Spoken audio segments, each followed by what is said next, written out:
Starting in 5 seconds. Sir, agriculture is neglected as against the industrial sector.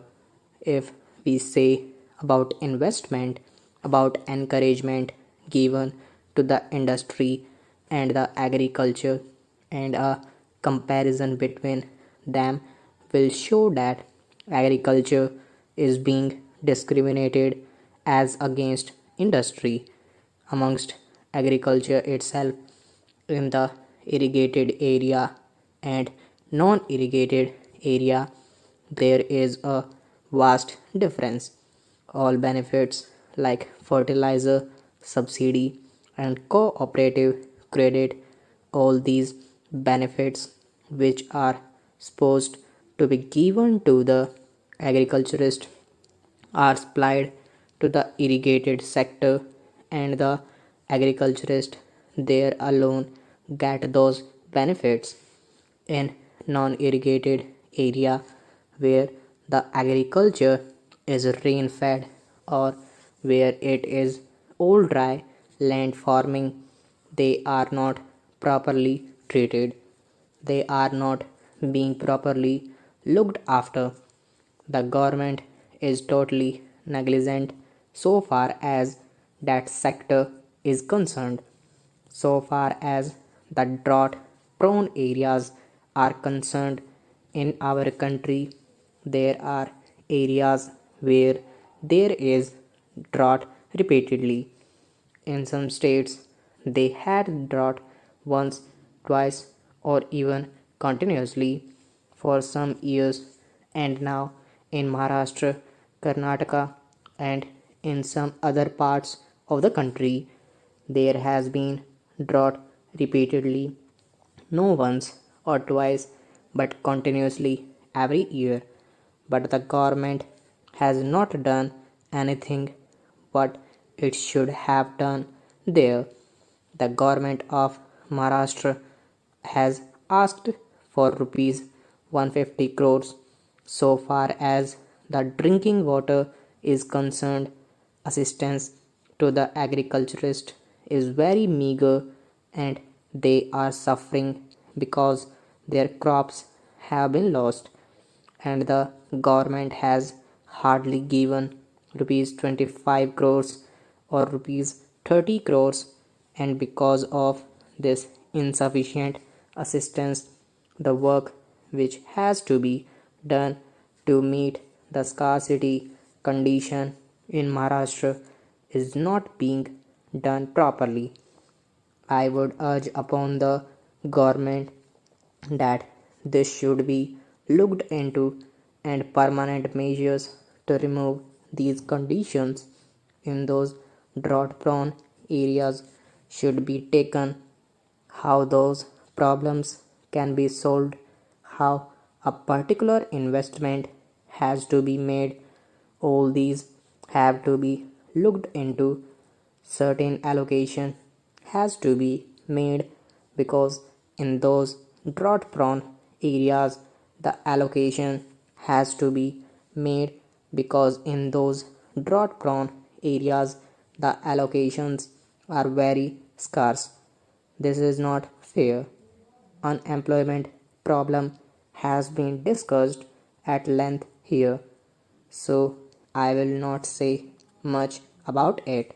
But the Honorable Prime Minister has said in his budget speech that computerization is going to help reduce unemployment. I myself do not understand this argument. I have discussed this matter with many of our friends. I urge upon the members of the ruling party and the government to explain this factor as to how it is that computerization is going to help reduce unemployment. It can be argued that we will produce more and so more people will be employed, then there will be more production and jobs. Here I would like to point out that so far as production is concerned, the production is already in plenty. It is very good to give a clarion call to produce more. The Honorable Prime Minister is very much interested in more production. We are fighting for more production. But if there is no purchasing power with the common man, then what is the use of having production only? Now, cloth is available in the market in plenty, grains are available in plenty, but the common people do not have the purchasing capacity to purchase cloth and grains. They cannot have two square meals a day. They cannot have sufficient clothing for themselves. This factor should be taken into account while saying so. The purchasing capacity of the common people should be increased.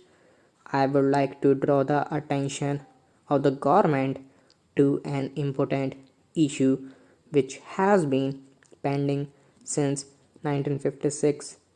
There is a border dispute between the government of Maharashtra and the government of Karnataka. Certain people in boundary areas want to join Maharashtra when the linguistic state were formed in 1956. At the time of reorganization of states, it was expected that certain parts in between the boundary would be given to Maharashtra.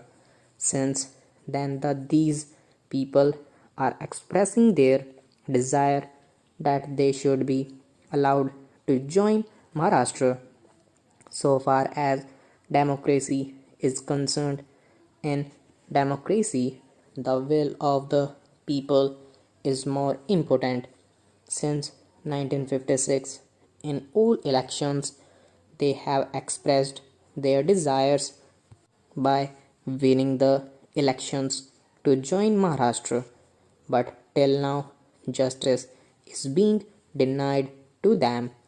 About drinking water, government has again said that there is not sufficient drinking water so far as thousands of villages are concerned.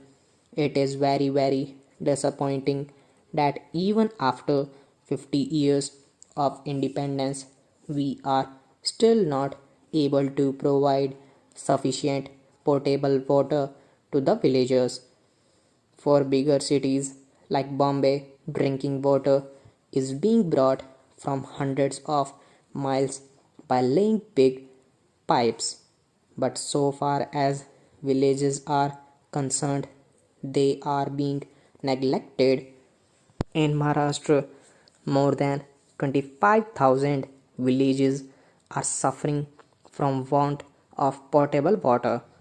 Even in rainy season, there are hundreds of villages where water has to be supplied through tankers.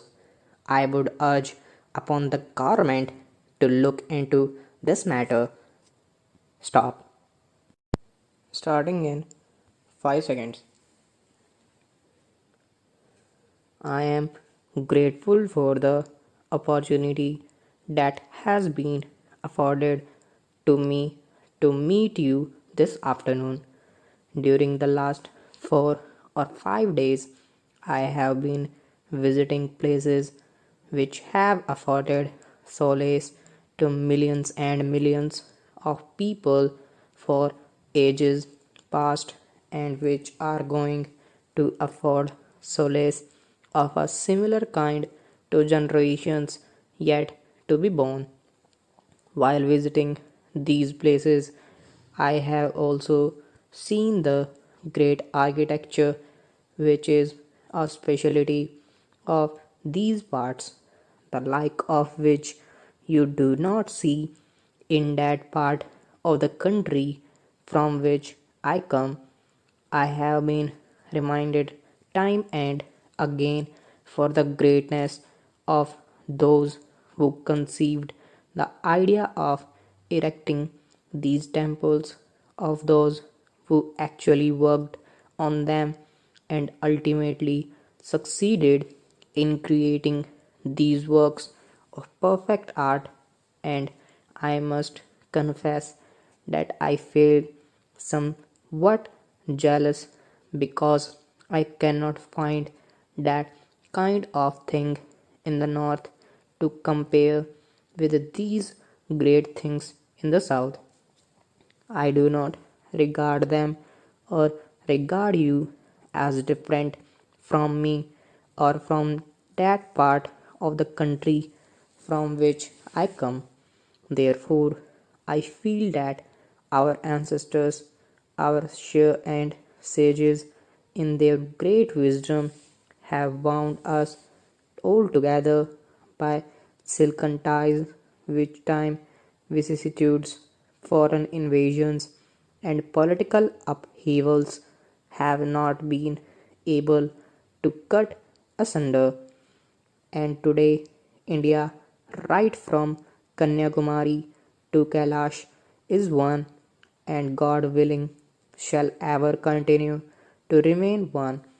We have had differences of language, of custom, of ways of living prevalent in this country for centuries, but underlying all these differences, there has been an undercurrent of unity, nay, of full unity, which has kept India together in spite of political differences in this vast land. It has been rightly pointed out by you, Mr. Vice Chancellor, that there is a genius of reconciling different ideas which is inherent in our land, and it is that genius which has preserved this ancient land, its glory, its civilization, and its culture, which are even today, I make bold to say, not inferior to that of any other part of the world. Until, say, 2 centuries ago, our people in this country were in no way inferior to any other parts of the world in any matter, be that in the sphere of arts or sciences.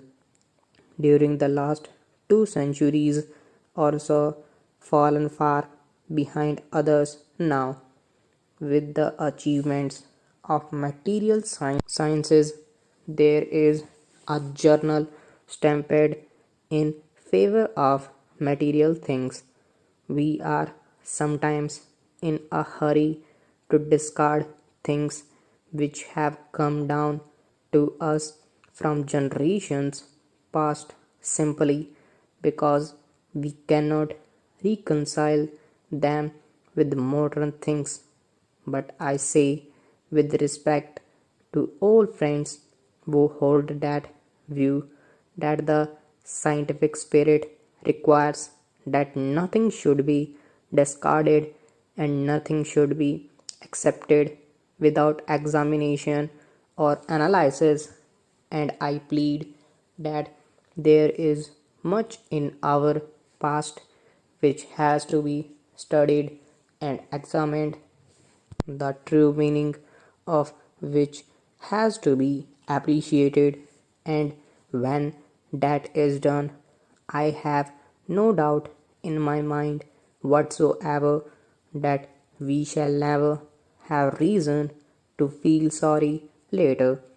I have no doubt we shall, in that event, ever be able to look to other people with a certain amount of pride, for after all, our past is not to be despised.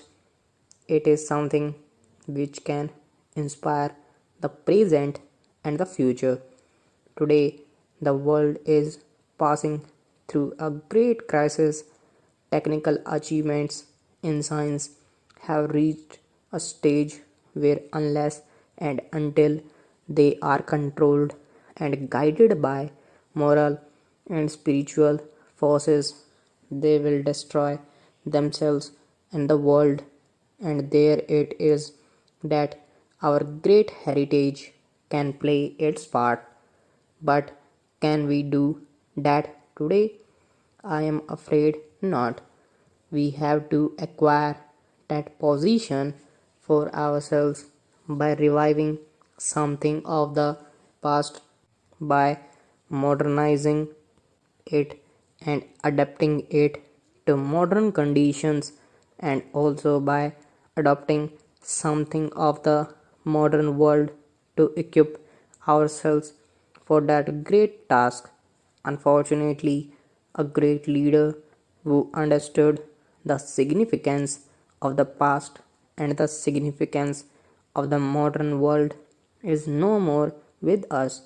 Gandhiji was in his own way trying to bring out a conciliation between the two. He had, I believe, hoped to be able to live long enough to give true guidance to the world at large. While he was engaged in the struggle for freedom, he refused to go to foreign countries because he felt that he had no message to give to the world until he had found a good place for it in his own country. When freedom was achieved, and if God permitting things had settled down, he would have been able to give his great message of reconciliation to the world. Unfortunately, that was not to be. The great legacy that he has left us is there, and it is for us to prove ourselves worthy of that great legacy. If we can look upon our universities as the centers where this conciliation would grow. Stop. Starting in 5 seconds. Today, we cannot do without hydrocarbons. For 70% of our consumption of hydrocarbons today, we are dependent on imported supplies. I hope this prosperity prevails in the West Asia, but who can ignore all the uncertainty? Leave aside other uncertainty. We are witnessing this year the uncertainty, instability, and unpredictability of the oil prices. They have tripled in the last 5 or 6 months. So, we must therefore explore other options.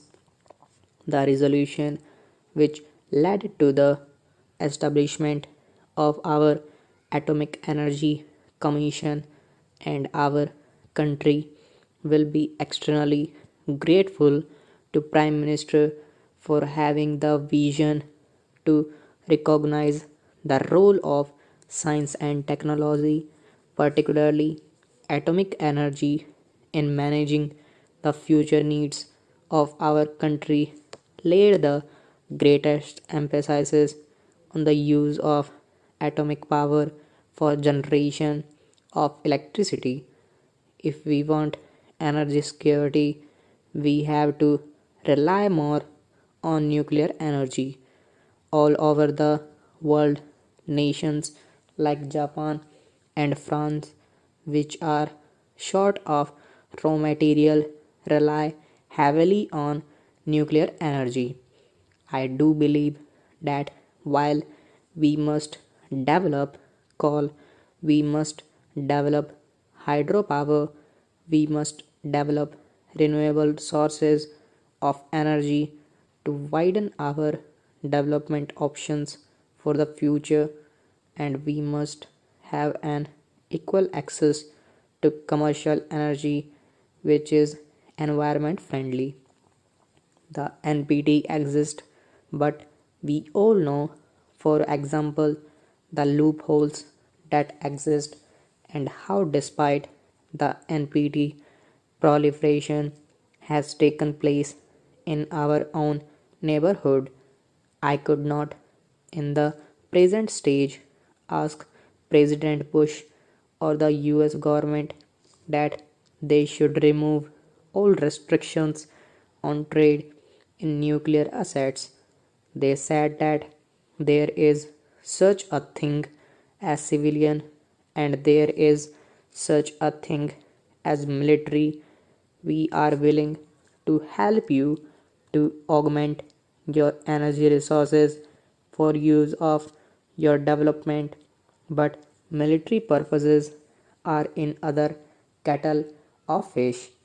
I had to reckon with that reality, and therefore I had to evolve our approach, taking into account the realities of the world order, and the world order being whatever it is. I was clear in my mind that we shall do nothing which will in any way compromise our independence with regard to the management of security. And despite the doubts that had been sought to be cast, I assure this House that I am satisfied that those doubts are not based on facts. It is true that what the US President has stated will require congressional assent. I attach great importance to that aspect of my work in Washington.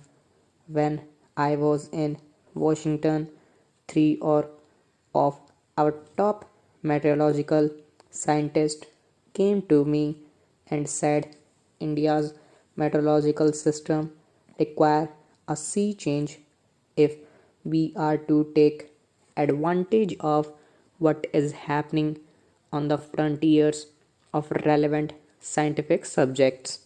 This is not only in meteorological matters that we need upgradation of our skills, but our scientists have done very well.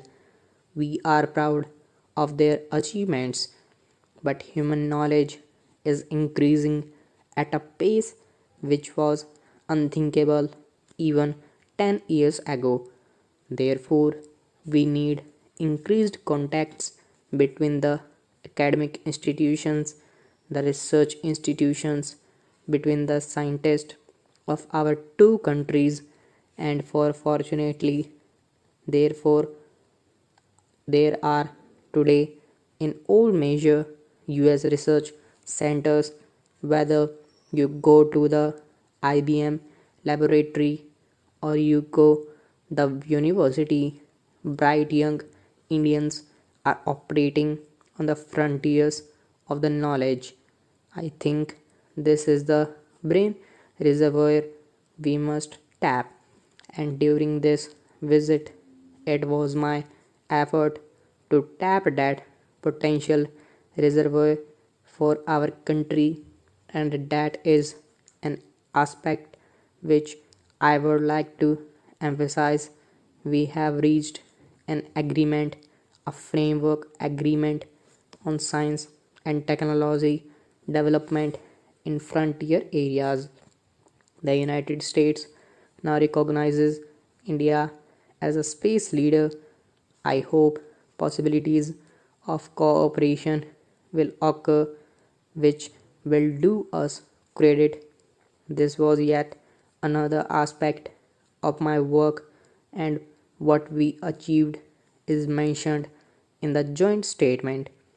But I was always conscious of the fact that if India is going to become a major growth pole of the evolving world economy, if we have to achieve every year 8 to 10% growth rate, we would require the growth of commercial energy in our country at least at the same rate as our GDP growth.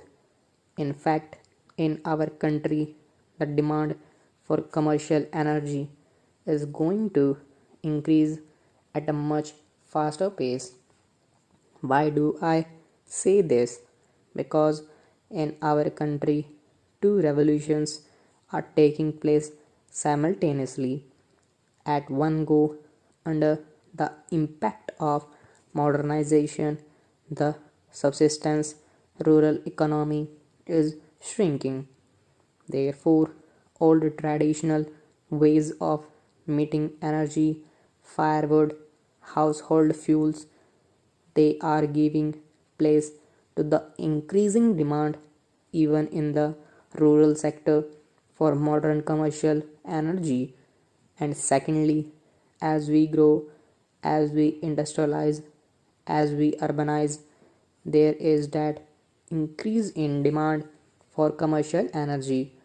Therefore, India's energy security, along with the security of our water resources and security of our food, I think is a critical determinant of what happens to the economy in the next 25 years, and we have to work in that direction.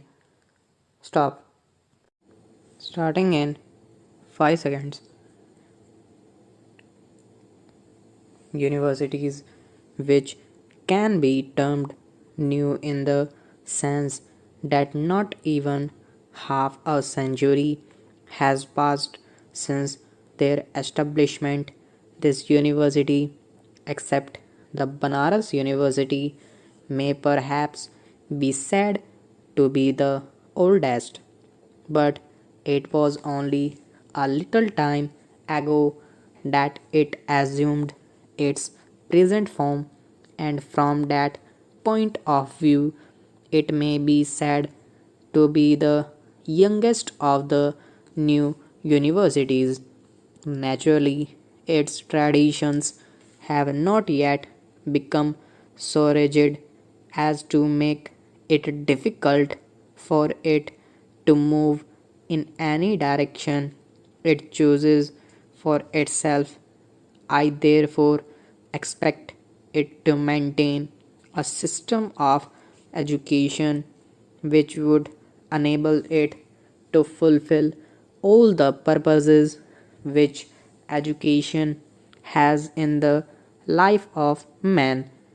I have observed on several occasions and at several places previously that our present educational system, whether of the primary or secondary schools or of the universities, does not seem to be fulfilling those purposes, and that at any rate it is not fulfilling those objectives in a balanced way. With your permission, I would like to say a few words about this question today. In my view, the objectives of education are three, two of which relate more or less to the life of the individual as such, while the third is concerned with his collective life. Its first objective is to enhance the power and the capacity of reason of the individual given to him by God. It is true that reason is a gift made by nature or God to man at the time of his birth, but in its pristine form, its capacity and power are extremely limited. If a person were to be left to depend on his untutored reason alone, he would not be able to use it for any good to himself or to his fellows due to severe limitations of space and time.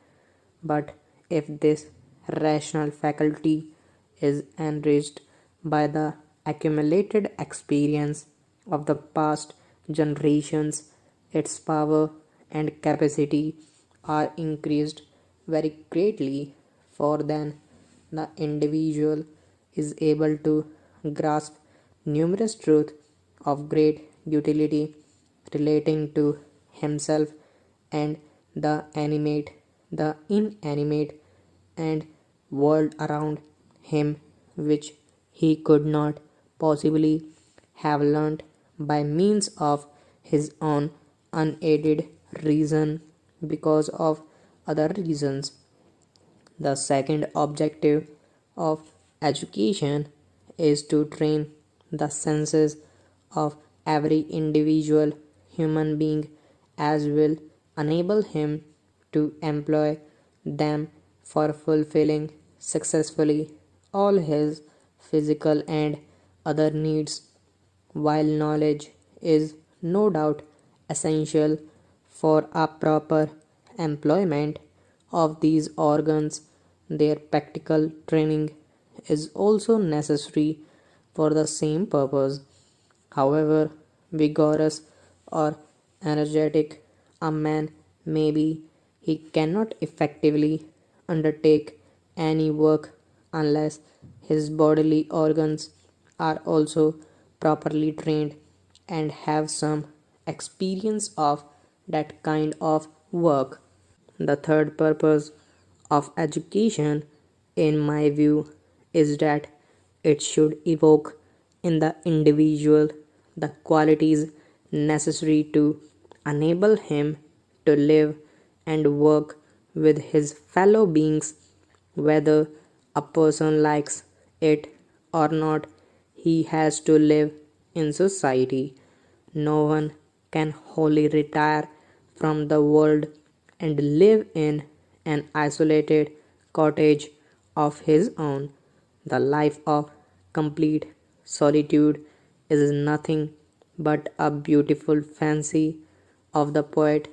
It is not and cannot be a fact of life. It is possible that an individual may live in solitude for a little time, but he cannot do so for all his life. So, when collective life is an inevitable and ineluctable fact of human life, it is absolutely necessary that every individual should be fully conversant with the art of collective living. In the ages gone by, when the scale of collective life was quite limited and when economic processes had not become highly concentrated, there was no great necessity for an organized effort to achieve these three objectives or to maintain at every instant a balance amongst them.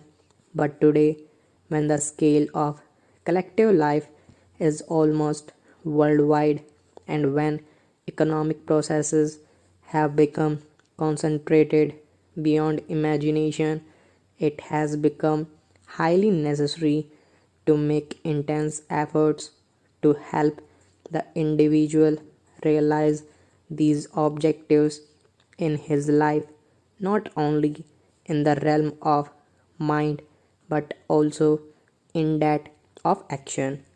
So, it is that in the past few decades, people have been feeling in all parts of the world the necessity for a fundamental change in the educational system inherited by them from the past. In fact, we find that different kinds of changes have been taking place in the educational system of different countries of the world. I would not be wrong if I say that in the educational sphere also a revolution has been taking place similar to that which has taken place in the economic and political spheres in our country and especially in the state of Bihar. Unfortunately, there has been no such far reaching change in the sphere of better education. Stop. Starting in 5 seconds.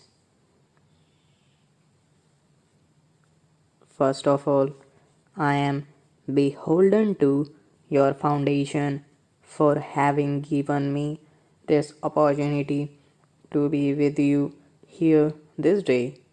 Your annual lectures have already become extremely popular and useful. I find that a long line of eminent personalities have been speaking to you on the Foundation's annual day. They have presented their points of view to you. They have brought to bear their experiences on the issues of population and development. Going through some of their speeches, I found that there is very little that has been unsaid or remains to be said on this particular subject. Hence, I find myself rather in a very difficult position to propound anything new or worthwhile. It is my handicap also that I do not belong to the profession of those who have been working very hard on this particular issue, and therefore what I would speak to you today will not be anything new, but I will try to minimize the torture of listening to me by trying to be as brief as possible because I think that it is the only way to earn your goodwill. Well, friends, for some of you who are present here, you know that I belong to a particular school of thought in this country which firmly believes that we have a great future ahead, and I am bullish, I would say, on India. But certainly, there is one subject on which I feel cowed down and I do not feel strong enough to defend our records, and that is the question of population. I think some of us have been guilty of not giving the same prominence to this subject which it deserved. Not that there were no proponents of this particular thought or idea that population is a very important dimension of a country's growth problems. Not that there were no people who were telling us why we should give more importance to it, but somehow most of us were so carried away by the ideas of sheer economic growth and development that we thought that this is a problem of number which could easily be solved. But then, when I look in retrospect and think of the days which were given to us to do something, I feel that it was one of the ironies of life that we wanted to serve the people. We forgot about the numbers. We belong to a civilization, a culture which celebrates marriages. We have a fascinating concept of weddings and wedding ceremonies. We spend lots of money on sweets and laddus when babies are born, yet at the same time, we discover what a horrifying figure the people become when the numbers become unmanageable, and therefore we felt that perhaps the developmental side would remain gloomy and dark unless and until the population side is brightened up and looked into a very different manner from where we have been looking at it. In fact, when you look at the prospects of India with 850 million people already in position, and we are marching towards a mark called billion number people on this earth, we find that perhaps we will not really be able to take care of the welfare of those great numbers. That is where we feel that we are perhaps caught in a trap. In the language of the economist, it is the Malthusian trap. That is the power of earth to grow, to produce what you call the needs of the people will be totally overtaken by the power of the people to expand in numbers. About 200 years ago, when the 18th century was coming to an end, Europe witnessed a similar situation. Hundreds and thousands of people were sleeping in absolute discomfort in the lanes and by lanes of London, Paris, and other places. There was a wave of unrest all over. There were disturbing factors all over. There was a tide which was running so high that people did not know and could not understand as to what its meaning was. But one thing was clear, that throughout Europe there was uneasiness, there were convulsions, there were revolts to which they could not attribute one single cause to explain it. In France, of course, they found some sort of an answer in the failure of its economy and the collapse of its finances, but in the rest of Europe, they were becoming victims of swelling numbers of people, in that they would not understand as to what was motivating these people to call and to question their status quo, to shake the roots, as one would say, the institutions of Europe. Then there came a discerning man by name Malthus, and he said that this is all happening because the power of the population has overtaken the power of the earth to produce the needs of the people. He saw them coming into the streets of London. He saw them sleeping on the naked earth without any support or without any cover. Stop. Starting in 5 seconds. Then there is the question of the statement I made in Bombay. What is the crucial point of the statement?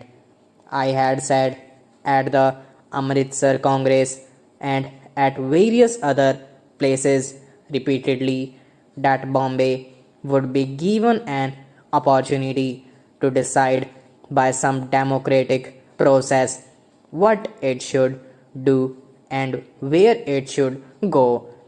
For my part, I would be exceedingly happy if Bombay went to Maharashtra. I have absolutely no reason against it, and I think there are many good and valid arguments for Bombay going to Maharashtra. But I say there are valid arguments also on the other side.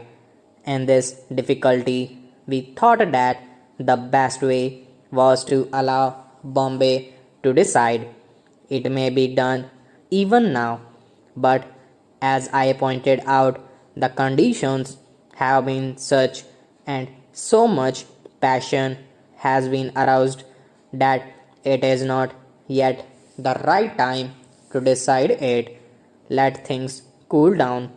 I have repeatedly said that normality should prevail and then the people should decide.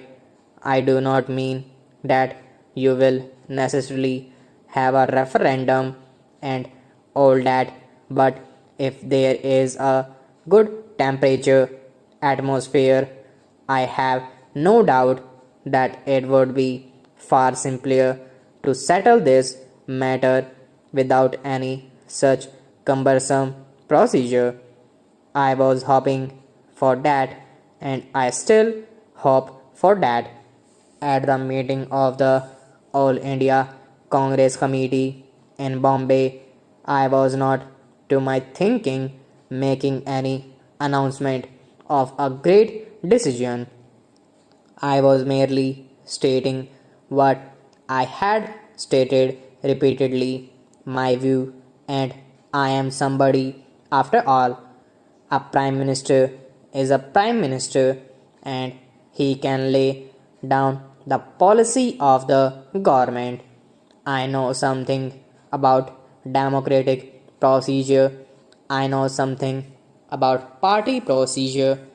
I know what the Prime Minister's duties are, and in the Constitution that we have, and Britain has, the Prime Minister is the linchpin of government. To say that the Prime Minister cannot make a statement is itself a monstrous statement. I entirely fail to understand where the honorable member has got his acquaintance of democracy and of what under the present constitution of India and England the prime minister is, what he can do, what he cannot do. I am something more than the Prime Minister. We are all something more. We are the children of the Indian Revolution, and that still exist in our body and spirits. I made that simple statement in Bombay, if I may call it so, to give an assurance that the decision was not final and irrevocable. The statement said in effect, let peace be restored first and then this matter may be decided calmly. I do not mind which way it is decided. I am perfectly prepared to plead the cause of Maharashtra with others. Animus is a big word. I have no disinclination towards Maharashtra, but animus is a big word. I attach much importance to this question being solved in a calm manner so as not to leave any headache behind. By all means, let Maharashtra get Bombay in a friendly way, in a cooperative way, and it will be good for Maharashtra, it will be good for Bombay, and good for the country. The older I grow, the more I feel that the manner things are done is not more important than the things themselves, means are more important than ends. All our trouble in this business has not that the ends were not good, but that the means employed somehow tarnished the ends, made difficulties, and actually came in the way of achievement of those ends. I am not blaming anybody. I am quite prepared to blame myself, but I believe it is a fact that if you employ the wrong methods and gain something, then end is perverted because passions and had come into play. I wanted the question to be considered in a calmer atmosphere. The more I thought, the more I felt it was good to postpone this particular decision for some time. I say 5 years, but I am not setting any rigid limit. It is an indication that our minds are not closed on this issue and that the matter is left open for the future to be decided when the opportunity arises. It was to my humble thinking and hand held out to Maharashtra instead of against it the day before I made that statement in the All India Congress Committee. I had the privilege of meeting quite a number of leading gentlemen from Maharashtra and we talked about these matters. I told them my difficulties and asked them what could be done about the bill. I said that we could see that the matter was not closed but was kept open for a period. They asked me whether I would say so before the All India Congress Committee. I agreed and I made that statement. I know I did not convey any firm decision of government. I know that when a prime minister makes a statement, it is important, not casual at all. Stop.